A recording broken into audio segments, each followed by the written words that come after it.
que toi tu as créées, mais qui consomment des drogues, qui sont apaisées. Je voudrais remercier toute l'équipe qui a œuvré pour l'organisation de cet événement. Bravo à vous, bravo à la CRDR, parce que ces événements-là sont importants. C'est vraiment important de se réunir et de parler de ces sujets-là. Et nous, à l'Alliance française de Garoua, on est ravis de pouvoir offrir cet espace, de pouvoir offrir ce dialogue et toutes ces informations que vous allez entendre aujourd'hui. Je voudrais saluer aussi la présence de l'association La Boussole, avec un addictologue qui est venu spécialement de France. Ils ne sont pas distinguables à l'œil nu. Il y en a parmi nous, même des personnes insoupçonnables. Peut-être je le fais aussi, je peux dire, un problème cardinal, qui est l'impact de la drogue sur la jeunesse. Par ma voix, son Excellence Monsieur le Gouverneur me charge de signifier tous ces encouragements à cette association qui peut-être n'est pas très populaire ou très connue. Et merci à mes enfants, comme je les appelle, les personnes usagères de drogue qui sont là, qui ont bien voulu être là. Et merci également à toutes celles que nous ne pouvons pas faire. Nous sommes dans les villes, parce que nous sommes vraiment avec les médias pour les aider dans cette médiation familiale. Voilà tout le programme que nous avons ici à Garoua. Je vous remercie. Nous remercions également la présidente fondatrice de l'association addictologue, un spécialiste dans le domaine. Au titre de la boussole, qui soutient fortement, qui est fait de soutenir en tout cas, et ma présence en est la preuve, la CRDR et toutes les activités de réduction des risques. Alors la boussole, c'est une association qui existe en France autour des addictions depuis une quarantaine d'années, qui a développé différents types d'activités. Je vous expliquerai ça cet après-midi. Aborder les soins, la réduction des risques, c'est un autre positionnement. C'est un positionnement particulier, d'accueil particulier, d'accueil sans stigmatiser, comme le disaient mes collègues. Ce sont d'abord des personnes, et non pas des délinquants, des toxicomanes, mais une personne avec un nom, un prénom. Donc c'est une manière d'accueillir les gens, de recueillir la parole et d'accompagner sur la durée et de partir de là où on est. Je ne vais pas développer plus parce que je le ferai cet après-midi, mais je voulais simplement dire combien je le répète, je suis honoré d'être. Comme je disais tantôt, c'est difficile de le voir partir aussitôt parce que à force de m'asseoir et voir l'engouement qui vous anime dans cette action, c'est contagieux. On a envie d'aider, on a envie d'apporter quelque chose. Et la modeste contribution que je peux, au nom du gouverneur, actuellement apporter, c'est ma présence. Mais je suis obligé de vous laisser à un moment donné pour passer à d'autres questions. Mais avant de partir, avant de me séparer, de prendre congé de vous, parce qu'on va rester en contact, j'aimerais interpeller les jeunes ici présents. Celui que vous voyez en face de vous, ce n'est pas un vieux qui a un petit corps, c'est un jeune. Croyez-moi, c'est un jeune, peut-être même très jeune. Dans la vie, en tant que jeune, je suis bien placé pour vous parler des jeunes, bien de parler au nom des jeunes, de certains jeunes. Son Excellence, en me désignant comme son représentant à cet événement, tout était bien calculé. Parce que si on envoyait quelqu'un d'un certain âge, peut-être que ça n'allait pas avoir de l'impact sur les jeunes parmi nous qui ne vont pas sûrement se désigner comme étant. Vous avez une expression, personne usagère d'eau, qui ne pas être une sensibilité. Déjà, le problème majeur pour les jeunes, c'est la construction de ce qu'on appelle les idoles. Qui sont les idoles pour nous? Qui est-ce qu'on prend comme parangone, autant comme exemple pour nous? C'est ça qui est la boussole du jeune. Si je prends comme exemple quelqu'un qui est assis devant les réseaux sociaux, qui raconte sa vie à Dubaï, qui expose son niveau ostentatoire de vie, je suis en train d'échouer. Et quand j'échoue, qu'est-ce que je fais pour me rattraper? Je recours à des choses cachées. Et comme c'est caché, je me cache pour les faire, donc je m'enfonce encore un peu plus. Mais si je prends pour exemple la charmante dame, on voit comment elle est impliquée, elle se bat. Je pense que ce n'est pas quelque chose de très difficile pour être comme la dame. Ce n'est pas abstrait. C'est facile à atteindre comme objectif si on se donne de la discipline, de l'abnégation et de la volonté. Mais nous, les jeunes, nous rêvons trop. On a trop de problèmes. On veut être riche, on veut être beau, on veut être intelligent, on veut faire le tour du monde. On n'a pas d'argent.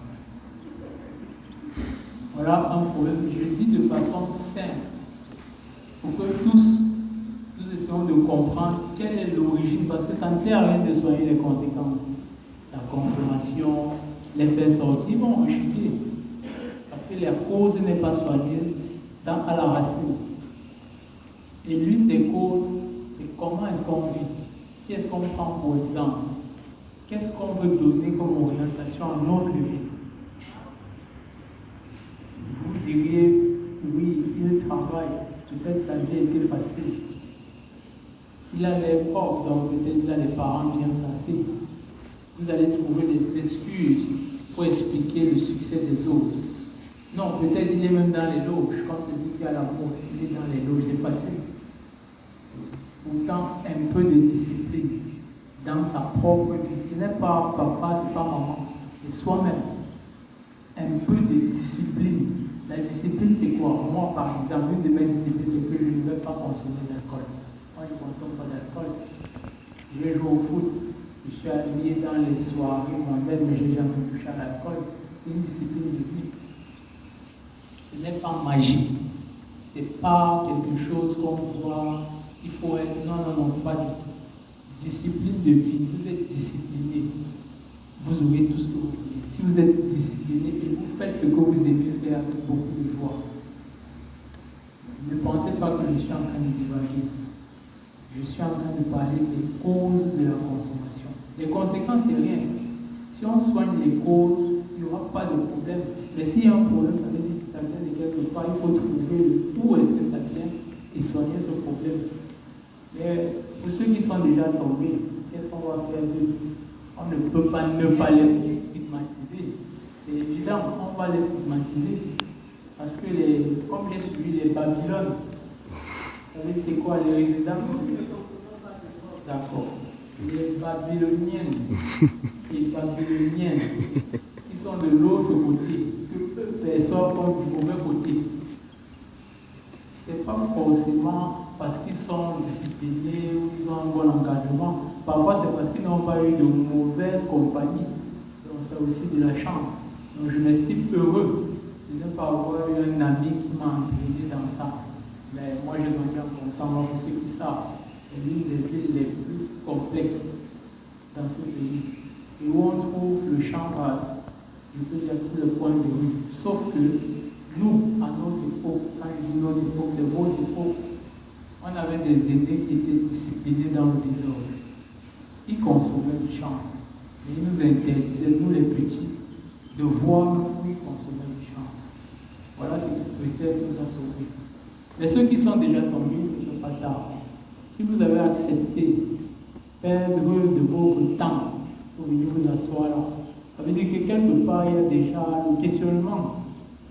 Et lorsqu'on se dit, lorsqu'on commence à prendre conscience, je suis malade, on a déjà un peu la solution, on accepte qu'on a un problème, ça veut dire qu'on va accepter le médicament. Donc je vous félicite déjà pour ceux qui sont personnes usagères de drogue, d'avoir accepté d'être là. Et je crois que c'est un début de solution. Vous ne verrez jamais un consommateur dire qu'il a un problème, non, c'est une mauvaise pratique, parce qu'il ne sait même pas. C'est son entourage qui subit les méfaits de la drogue. Lui ne s'en rend pas compte, parce qu'il est dans une autre sphère. Mais commencez par choisir vos idoles, ceux que vous voulez idolâtrer. Commencez par les choisir. Et tous les jeunes qui réussissent ne sont pas des sorciers, vous pouvez aussi réussir. Ce ne sont pas des enfants de votre famille, vous aussi vous pouvez.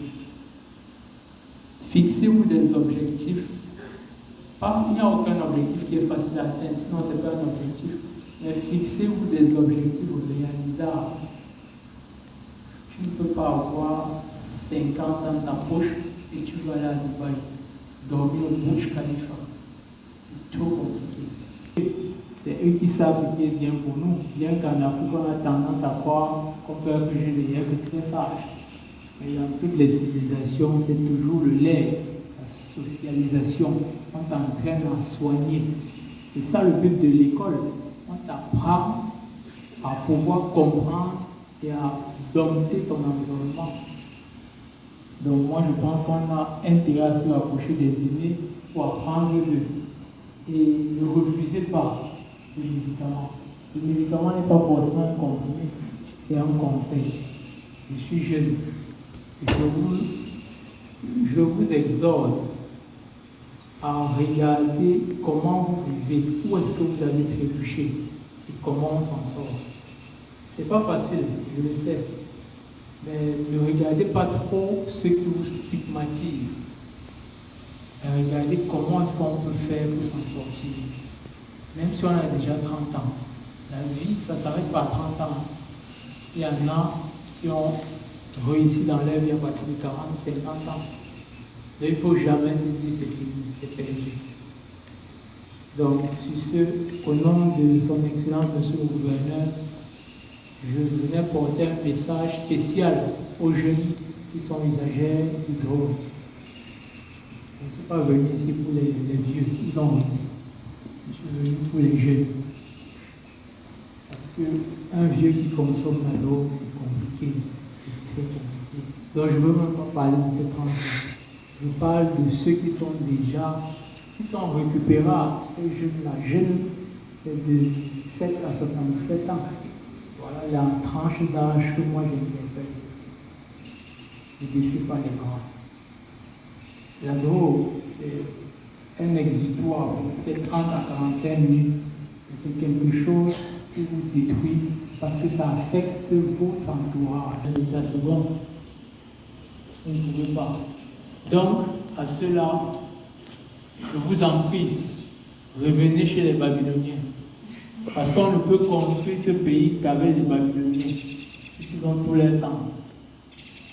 Sur ce, mesdames et messieurs, personnalités, je voudrais devoir prendre congé de vous et que l'échange soit constructif et qu'on puisse sauver le grand nombre. Merci. Monsieur le gouverneur, vous ne partez pas. Vous avez juste à prendre la photo de famille. Distinguée personnalité, vous êtes prié de rejoindre.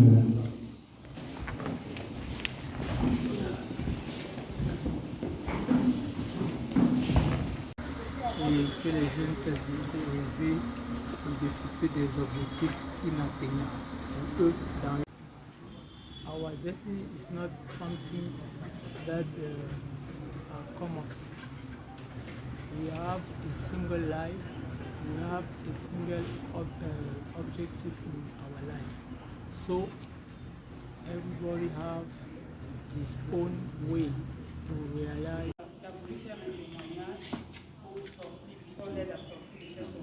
When you consume drugs. Effect.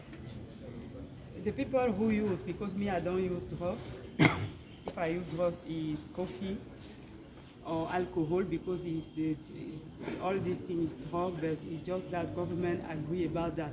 Et cette semaine, on le fera également avec l'université de Garoua parce que le recteur était là, il nous a dit qu'on va travailler cette semaine avec l'université de Garoua pour sensibiliser comme on l'a fait. On le fait avec des écoles spécialisées dans plusieurs domaines, notamment on a fait cela mardi avec l'Institut technique des infirmiers de Garoua.